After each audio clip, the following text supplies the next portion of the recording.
Salutare, dragii mei copii! Ce mai faceți voi, scumpele mele buburuze? Iată că astăzi vom vorbi despre povestea Fratele Soarelui. Radu era roșcat din născare. Avea păr arămiu, pistrui roșeatici și ochi albaștri. Copiii din curte îl zădărau poreclindu-l roșcovan și picățel. Fug fetițele de el. Băiatul suferea mult din cauza că era roșcat, de aceea nici nu prea avea prieteni. Umbla mai mult singur, fiind timid și închis în sine.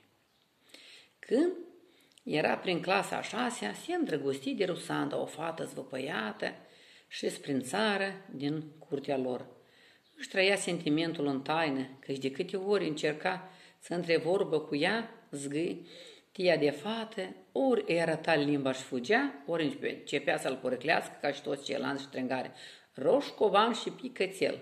Ochii băiatului se împleau de lacrimi și el, rotindu-se în călcâie, fugea acasă și se arunca cu fața în piernă și plângea, dragi copii. Într-una din zile, când Rusanda, pentru a câta oară, îl lua peste picior, băiatul se retrase acasă și prinse să plângă, ca de obicei, cu fața scufundată în piernă. Sughiță el cât sughiță, oftă el cât oftă și peste un timp a dormit buștean. Visă că a nimerit într-un oraș al roșcaților, totul în jur era roșu portocaliu, și clădirile, și copacii, și drumurile, și oamenii, râuri roșii curgeau vertiginos spre marea strocoșie. Rândunici roșcate săgetau cerul roșu ca sângele. Locuitorii roșcați și pistruiați, unul ca unul, ronțăiau mere mășcate și rumine, iar din difuzoare de pe stradă se revărsa o melodie veselă și roșcată.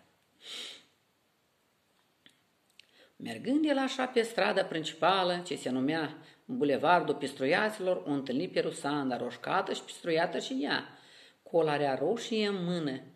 Domnișoara se apropie îndrăznesc de Radu și întinse laleaua și îl sărută pe obraz.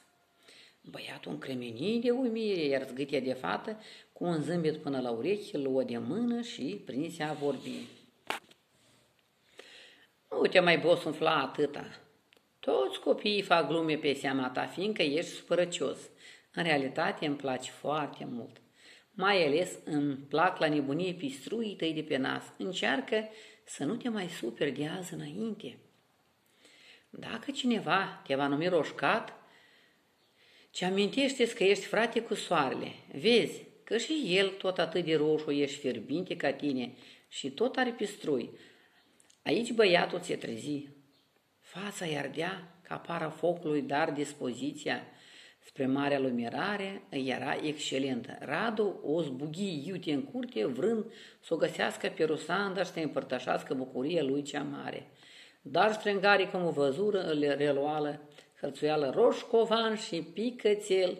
Însă băiatul, de data asta, nu se mai spără, ci zâmbi larg și făcu din ochi soarelui.